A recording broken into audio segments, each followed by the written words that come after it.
వదిలేయ్ కేటీఆర్ అందరు కలిసే డివైడ్ ఉంటారు. అయిపోయిన తర్వాత ఎక్కువ మీరిద్దరు కూర్చొని ఇవ్వరు. మాట్లాడుకోండి బాలు గారు కార్తిక్ గారు మీకేదో ప్లీజ్ మీకేదో దయచేసి పుట్టిస్తుంది అంతే. బాలు లే, గారు మా క్లోజ్ మీద చేద్దాం. ఆరోపణలు వేస్తే నేను కూర్చుంటూ చినుకుంటూ కూర్చోను. ఏం కాదు. ఇప్పుడు వారు మాట్లాడుకుంటూ పత్రికను సంబోధించి మాట్లాడారు. నేను ఇంట్లో కూడా ఒక లాజిక్ ఉంది కదా. నిజంగా చెప్పాలంటే కవితకి రాధాకృష్ణకి చాలా దగ్గర క్లోజ్ అంకుల్ రిలేషన్షిప్. అంకుల్ అనే అంకుల్ అని పిలుస్తారు మాట్లాడితే బాగా చనువు ఉన్నది, ఇది చేసింది. ట్వీట్ చేయాల్సిన అవసరం లేదు. ఈమె కూడా తెల్లారు న్యూస్లో అంకుల్ అని ఒక ఆర్టికల్ రాస్తే అయిపోయింది. ఇక్కడ ఇంకోటి ఉంది, ఏదైతే షర్మిల గారితో పోలుస్తూ మాట్లాడుతున్నామో షర్మిలది ఆంధ్రప్రదేశ్ల విషయంలో కూడా ఇక్కడ ఆంధ్రజ్యోతి పత్రిక ఇదే రాధాకృష్ణనే షర్మిలకు మొదటి నుంచి కూడా సపోర్ట్ చేస్తూ ఇలాంటి వార్తలు రాశారు. బ్యానర్ ఐటమ్స్ అన్ని బయట ఆఖరికి వారు పసుపు చీర కట్టుకుంటే కూడా దాన్ని లేదు, కాంట్రవర్సీ వార్త లేదు. రాశారు. అదే. నేనేమంటున్నా, ఇందులో కూడా కవితాస్తం ఉండొచ్చు. అంకుల్ జర రాయి అన్నదేమో. అదే అంటున్నా, షర్మిలది అప్పుడు అదే అన్నారు, అంకుల్ జర రాయి అన్నదేమో. రాధాకృష్ణ సపోర్ట్ తీసుకుంది అంటే ఎందుకంటే ఇప్పుడు ఆయన కూడా అదే జరుగుతుంది. ఎక్దమ్ ఫ్రంట్ లైన్ లో బ్యానర్ ఐటమ్ రాసిండు. అంత పెద్ద రాసిండంటే ఏది లేకుండా రాస్తాడా? ఒకవేళ నిజంగా రాసిండు అనుకుందాం, ఈమె పొద్దున దాన్ని ఖండిస్తే అది కూడా రాస్తాడుగా. అది ఖండించకుండా నువ్వు ట్వీట్ పెట్టాల్సిన అవసరం ఏముంది? డైరెక్ట్ నీకు అంకుల్ అయినంత క్లోజ్ ఉంది, మాట్లాడతావు, చేస్తావు, ఇది చేస్తావు. అట్లా ఎప్పుడైతే క్లోజ్ ఉంటుందో ఒకరి మీద ఒకరి అభిప్రాయాలు పూర్తి స్థాయిలో సేకరించి ఆ చనువు ఉంటుంది కాబట్టే రాస్తారు, లేకపోతే రాయరు కదా. ఎవరైనా వార్త రాసిందంటే అంత ఆషామాషి వార్త ఏం కాదు కదా. ఆయన కూడా ఆయన పరస్పరంగా ఉన్నోళ్ళు. కవితను లేకపోతే అనిల్ని అడిగిండేమో, అనిలే చెప్పిండేమో, లేకపోతే ఇంకెవరో ఒకరు చెప్పుంటారు కదా. ఇట్లా ప్రయత్నం చేస్తుంది కాబట్టి ఆ బహిరంగంగా రాసింది, దాంట్లో ఏమాత్రం సందేహం లేదు. దాన్ని ఖండించేటువంటి అవకాశం ఉంటుంది. తర్వాత రఘునందన్ రావు విషయం మీద చెప్తాను. రఘునందన్ రావు గారు భూమి ఉన్నప్పుడు విషయంలో అది ఇప్పుడు నిన్న మొన్న కాదు, 60 సంవత్సరాల నుంచి అది పట్టదారు ఉంది.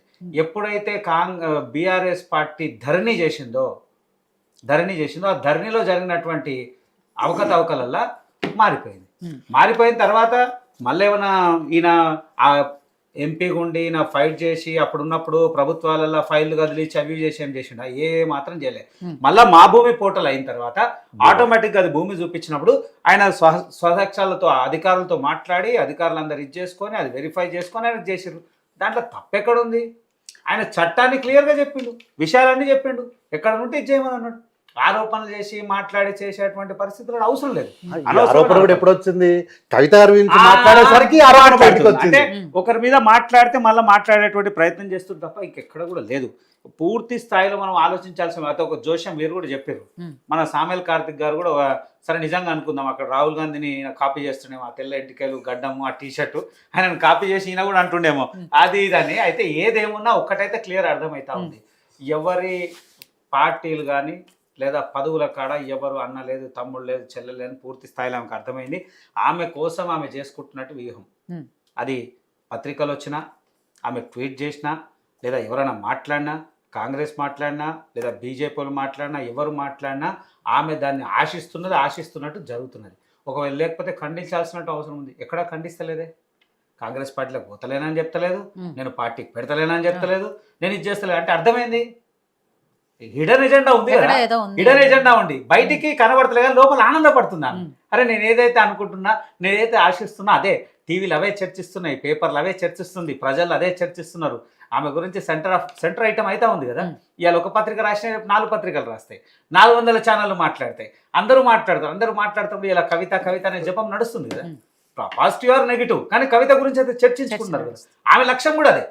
నన్ను మర్చిపోయారు జనాలు అనుకునేది కేసీఆర్కి నేను చూపియాలి, లేదా కేటీఆర్కి నా బలం ఏందో చూపియాలి, నా బల నిరూపణ జరగాలి, నేను ఏం చేయాలి. ఇన్ని మాట్లాడుకుంటుంటాము. ఇవాళ సింగరేణిలో పోయి సమావేశం పెడుతుంది, వాళ్ళందరినీ పిలిపించుకొని హైదరాబాద్లో సమావేశం పెడుతుంది, అన్ని పార్టీల కమిటీలు వేస్తానంటది, అన్నిటితో చేస్తూ ఉంటుంది. నిజంగా బీఆర్ఎస్ అనుబంధ సంస్థ అయితే ఇవన్నీ చేయాల్సిన అవసరం లేదుగా. పార్టీ మీది కదా, ఆ పార్టీ మీద అధికారం ఉన్నటువంటి కుటుంబం మీదే అధికారం ఉన్నప్పుడు మనం ప్రత్యామ్నాయమైనటువంటి పార్టీ పెట్టాలి అనేటువంటి ఆలోచన ఉన్నప్పుడు ఈ సంస్థను అప్పుడే పక్కన పెట్టాల్సిన పరిస్థితి ఉండే. అంటే ఇలా ప్రత్యక్షంగా పరోక్షంగా ఆమె ఆలోచన ఏముందంటే ఖచ్చితంగా తన ప్రాధాన్యతను కోల్పోకుండా ప్రయత్నం చేసేటువంటి ప్రయత్నం. ఒకవేళ ఇవన్నీ బ్లాక్మెయిల్ కలిసి అన్న కూడా కన్విన్స్ అయ్యి తండ్రి కూడా కన్విన్స్ అయితే మళ్ళీ ప్రెస్ మీట్ పెట్టి ఆమె అందరం ఒకటే అని చెప్తారు. అప్పుడు కథ సుఖాంతం. అప్పటి వరకు లొల్లి తప్పదు. ఆ శుభం కార్డు ఎప్పుడు పడుతుంది అనేది ఎదురు చూస్తున్నారు అందరూ కూడా. సో జంగయ్య గారు ఫైనల్గా మీరు చెప్పండి, అంటే ఈ విషయాన్ని సరే లెటర్ రాయటం సాధారణమే, ఇదంతా కూడా పెద్ద విషయం కాదు అని బీఆర్ఎస్ నాయకులు చెప్తున్నప్పటికీ దీన్ని మిగిలిన పార్టీలు నిజంగా పెద్ద చేసి చూస్తున్నాయా, వాడుకుంటున్నాయా, లేకపోతే ఆవిడనే దీన్ని ఇందాక నేను అన్నట్టు స్వార్థ ప్రయోజనాల కోసం వాడుకుంటుందా, ఏం జరుగుతుంది దీని మీద ఎందుకు బీఆర్ఎస్లోని ముఖ్య నాయకులు మాత్రం వచ్చి మాట్లాడట్లేదు, దీన్ని ఎక్కడ కూడా ఖండించట్లేదు? ఇక్కడ మౌనం అర్ధాంగీకారం అంటారు కదా మామూలుగా. సో తను ఏదైతే ఈరోజు పేపర్లు వచ్చినప్పుడు ఇమ్మీడియట్లీ దాన్ని అపోజ్ చేయొచ్చు, కానీ ఇప్పుడు రీసెంట్లీ ట్వీట్ చేసిందని బాలుగారు చెప్తున్నారు. పత్రిక ఎప్పుడో తెల్లవారుజామున వస్తే ఇప్పుడు అంటే 12 గంటల తర్వాత కానీ తెలియలేకపోతుంది సందర్భం. సో మనం అనేది ఏంటంటే ఇక్కడ ఎంతసేపు వచ్చినా కానీ ఖండిస్తే ఎవరు మిగలకపోవచ్చు పార్టీలో, అది కూడా జరగవచ్చు అన్న. ఒకవేళ నిజంగా ఖండిస్తే ముఖ్య నాయకులు అంటాను నేను, ముఖ్య నాయకుల్లో కూడా తవకతవకలు జరిగిపోవచ్చు. ఇప్పుడు ఆమె కవిత గురించి ఖండిస్తే ఇక్కడ ఉన్నటువంటి బీఆర్ఎస్ పెట్టి వాళ్ళని పక్కన పెట్టే అవకాశం ఉంటుంది. ఎవరు ఏం మాట్లాడే పరిస్థితి లేరు, ఎవరు ఏం నోరు తెరిచేట పరిస్థితి లేదు. 4 రోజులు అవుతుంది వాళ్ళ పార్టీకి సంబంధించిన నాయకులు ఎవరు తెరుస్తారంటే అర్థమైంది, అందరూ డైలామాలు ఉన్నారు. ఏది నిజం అసలు అన్న చెల్లెల మధ్యన మేమెక్కడ బలి అవుతామని నోరు మూసుకున్నారు అందరూ. అంటే ఇక్కడ ఎక్కడ కూడా ఎక్కడికక్కడ కూడా ఏ పార్టీ కూడా బీజేపీ కానీ కాంగ్రెస్ కానీ సరే మా దాంట్లోకి వస్తా మీ దాంట్లోకి వస్తుంటే ఒకరి మీద ఒకరు బురదలుకునే ప్రయత్నం చేస్తున్నారు. కానీ ఎక్కడ కూడా బీఆర్ఎస్ వదులుకోవడానికి ఇష్టం లేదు. అట్లా అని చెప్పి ఇట్లాంటి లీకులు ఇస్తే రేపు పార్టీ భవిష్యత్తు ఏమవుతుంది, పార్టీ ప్రతిష్ట ఏమవుతుంది అంటే ఈ రోజు కవిత గారిని మనం ఎక్స్క్యూజ్ చేస్తే రేపు ఇంకొకరు పోయి బయట లేఖలు రాసి లీకులు ఇచ్చేసి ఎక్కడ ఇబ్బంది పడుతుందో పార్టీ అని చెప్పేసి అంటే జనాలలో ఒక ఇమేజ్ అనేది తగ్గుతుంది. వాస్తవానికి ఉన్నటువంటి పార్టీ మీద ఈ విధంగా ఉంటే రేపు వేరే వాళ్ళకు ఒక అస్త్రంగా ఇచ్చినట్లు అవుతుంది, రాజకీయ అస్త్రం. ఇప్పుడు ఏ పార్టీకైనా కానీ ఈరోజు ఇంత చర్చ జరుగుతుందంటే బీజేపీ కానీ కాంగ్రెస్ పార్టీ కానీ ప్రతి పార్టీ కూడా కవిత గురించి డిస్కషన్ ఎందుకు జరుగుతుందంటే తన ఆ లేఖ రాయడం వల్ల. సో ఇలాంటి లేఖలకు మనం ఎక్కడో ఒక దగ్గర ముగింపు పలకాలి. కానీ ఈ ముగింపు అనేదానికి కూడా జాగృతి గురించి జాగృతి అన్నారు 2006 అన్నారు, కాదు మేడం, జాగృతి 7/11/2015 అంటే ముందు నుంచే 11 ఇది రిజిస్టర్, ఇది బీఆర్ఎస్ అఫీషియల్ గా రిజిస్టర్ అయినప్పటికీ 2006 ఏదైనా అఫీషియల్ డాక్యుమెంట్ కన్సిడర్ కదా. 15